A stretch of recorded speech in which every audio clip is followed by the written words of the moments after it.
misalnya kita lihat dari seperti apa kansnya investor begitu ya, melihat kan ini kan berarti akan ada pemerintahan baru nih di Indonesia di tahun 2024 walaupun ada sedikit gejolak yang terjadi begitu ya, tapi sudah ditetapkan oleh KPU sebenarnya siapa presiden kita yang baru begitu ya. Sejauh mana kemudian faktor politik ini akan cukup mempengaruhi investor sebenarnya untuk tune in di market kita?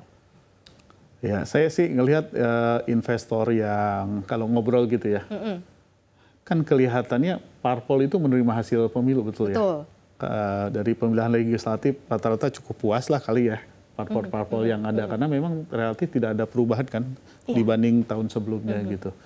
Kalau kita ngelihat ajuan ke MK kan lebih ke prasyarat untuk mengajukan diri jadi wapres dan yang lain-lain kan yang disorot gitu yang digugat, betul. Bukan bukan selisih hasil suara lah gitu. Kalau suara sih kayaknya sudah menerima gitu. Jadi overall sebenarnya tidak terlalu berpengaruh ya? Tidak terlalu berpengaruh gitu. Dan kalau biasanya nih memang bulan-bulan sekarang ini mulai April, Mei, Juni market cenderung tuh biasanya ke mana-mana. Nanti rally lagi udah mendekati bulan September, Oktober gitu ya, menjelang akhir tahun gitu. Jadi ya kalau kita bagi 3 periode market gitu ya, di awal tahun, tengah tahun, atau di akhir tahun, biasanya memang yang awal tahun sama akhir tahun ini ya yang ada dividennya market lari gitu. Tapi di tengah tahun ya orang bilang mau liburan dan yang lain-lainnya ya. Tapi tanda kutip sih memang biasanya di April, Mei, Juni itu marketnya kemana? Liburnya banyak. Ini kita tiba-tiba nanti masuk tanggal tiba-tiba masuk tanggal 16 April nih nanti kita nih gitu. Jadi memang karena kebanyakan libur gitu ya, jadi udah gitu ya market mungkin kelihatan juga peluang dan yang bisa diambil begitu. Tapi kalau misalnya dari Tasya sendiri melihatnya seperti apa sih? Kita kan masih menunggu pelantikan sampai dengan bulan Oktober dan sekarang ini masih terus berdinamika sebenarnya. Apa yang kemudian menjadi pilihan-pilihan investor saat ini? Apakah memang ya udah gitu nggak ngefek kayaknya sama aja kalau compare ketika kampanye sama setelah terpilih pun juga sebenarnya nggak ada pengaruh atau justru malah setelah ketahuan hasilnya malah pengaruhnya malah lebih baik di market kita? Oke, sebenarnya market udah cenderung price ini ya untuk ke politik ini dan mungkin kita lebihnya melihat ke forward looking ini untuk dalam jangka pendek kan biasanya Mei kan biasa ada bilang sell in May and go away seperti itu kan. Jadi ya sebenarnya cukup wajar lah ya jika market ini sudah mulai akan ada koreksi dalam jangka pendek ini. Tapi di satu sisi saya melihat koreksinya tuh malah lebih ke peluang sih untuk kita bisa mencari saham-saham yang masih murah. Bahkan ada beberapa sektor itu yang bisa kita bilang pergerakannya cukup laggard gitu seperti properti. Apalagi kan kalau kita melihat nadanya akhir tahun seperti The Fed yang masih potensi akan menurunkan suku bunga, tapi kita belum tahu kapan. Tapi kan ada tanda-tanda penurunan sekitar 3 kali begitu ya. Jadi jika itu terjadi, ya ini akan memberikan gairah lah bagi beberapa sektor yang cukup diuntungkan ketika nanti suku bunganya turun.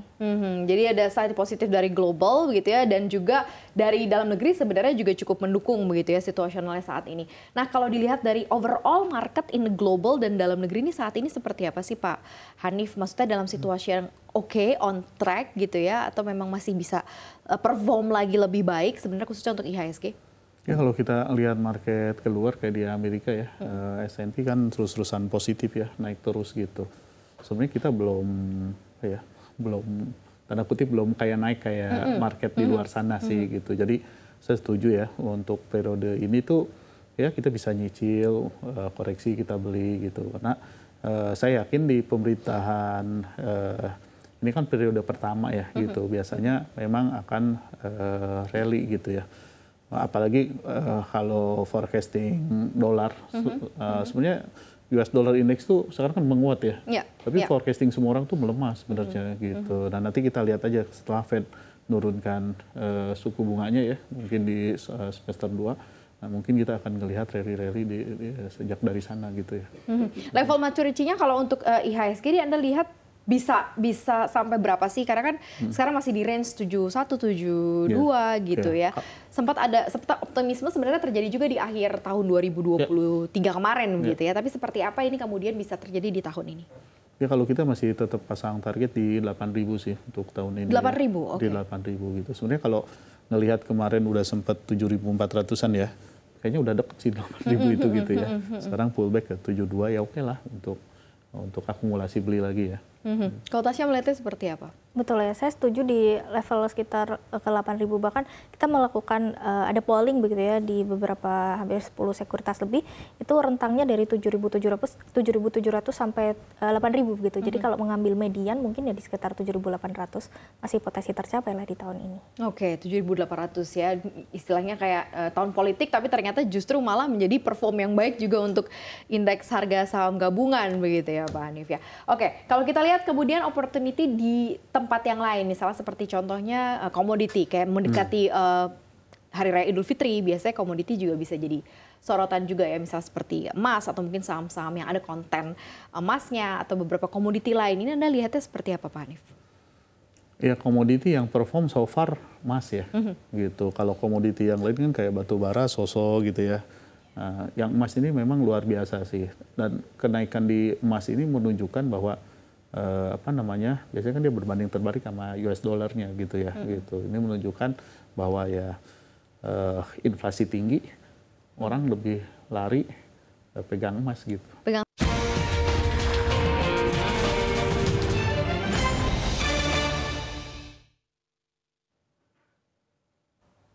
Anda kembali menyaksikan Closing Bell dan kami masih berbincang bersama dengan Direktur Utama Star Asset Management Hanif Mantik dan juga Tasya Natalia Pangestika, Equity Analyst CNBC Indonesia Research. Kita bahas lagi, tadi saya sudah tanya emas ke Pak Hanif, aku pengen juga lihat site-nya Tasya seperti apa untuk emas ini, performanya, kilaunya juga akan seperti apa, dan efek lain misalnya ke minyak, kemudian juga ke coal kita. Nah dari komoditi ini akan seperti apa? Oke, memang untuk emas ini jadi yang paling outperform ya tahun ini, dikala beberapa komoditas yang lain malah terkoreksi begitu. Dan saya kira untuk impact-nya ke beberapa emiten juga sudah mulai cukup positif ya, bahkan mungkin seperti Inco, Antam, MDKA ini kan geraknya juga sudah mulai ada bottoming out lah, walaupun memang tidak seatraktif emasnya ya, karena kan mereka punya bisnis itu kan bukan hanya emas, ada tembaga, nikel dan lain sebagainya. Dan mungkin kita masih bisa watch lah untuk titik-titik supportnya ya, kalau kita untuk trading sepertinya masih cukup menarik begitu. Tentu aja disclaimer on ya. Disclaimer on ya, bukan Betul. ajakan ya. Iya. Tapi kalau dilihat dari perform komoditinya kan seperti itu Pak Hanif, tapi kalau dilihat dari perform konten sahamnya yang memang ada kaitannya dengan komoditasnya, misalnya seperti tadi udah di-mention juga ya MDKA, kemudian juga mungkin Antam, terus kemudian yang ada batu baranya, ada oilnya nih seperti apa saat ini? Karena kan kita pernah mengalami kondisi di mana mereka performnya sangat baik, kemudian so-so juga seiring dengan harga komoditasnya juga, Pak Hanif. Ya kalau kayak Antam contohnya ya, dia punya emas juga punya nikel juga gitu ya. Ya itu agak mix lah gitu ya. Satu sisi emasnya bagus naik, tapi kan harga nikelnya memang lagi turun gitu kan ya gitu. Cuman kalau yang yang pure di emas misalnya misalnya saya nggak tahu MDKA bisa dibilang lah sebagian besar dia produksi emas sih, saya kira prospeknya bagus ya gitu. Prospeknya bagus ya. Kalau dari level saat ini apakah bisa menjadi satu level yang bisa diperhatikan? Walaupun bukan ajakan untuk membeli ya, tetapi maksudnya saat ini level yang dibentuk adalah sebenarnya level yang cukup baik untuk bisa dikoleksi. Iya, karena kalau perusahaan-perusahaan yang underlying-nya komoditas, itu salah satu yang kita lihat itu pergerakan harga komoditasnya sendiri sih gitu. Karena kan omsetnya perusahaan itu dia volume dikaliin harga gitu. Kalau harganya naik otomatis kan margin meningkat. Cuman yang harus kita lihat juga apakah produksinya bisa ngejar apa enggak gitu ya. Gitu. Oke, sekarang Tasya, better mana sih sebenarnya kalau misalnya kita bicara mengenai komoditas ya, apalagi emas gitu ya. Kolek langsung si emasnya ataukah mungkin melirik sahamnya?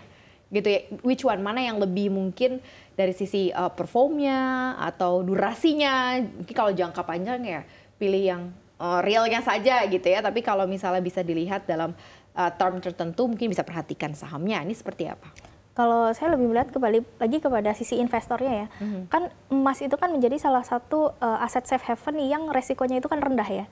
Jadi kalau misalnya kita punya profil risiko yang konservatif ya, beli langsung emasnya untuk investasi ini menjadi salah satu yang lebih baik. Tapi kalau kita memiliki profil risiko yang lebih agresif ya, dan kita berani masuk ke saham yang mana risikonya juga lebih tinggi, ini juga menarik. Karena kalau kita berbicara dari high risk high return ya, saham tentu saja memiliki tingkat kenaikan yang lebih tinggi dibandingkan dengan kalau kita berinvestasi emas ya, karena biasanya untuk investor emas itu kan harga beli dan harga jual kan biasa berbeda ya. Kalau kita beli emas batangan pasti itu akan ada berapa persen lah perbedaannya begitu.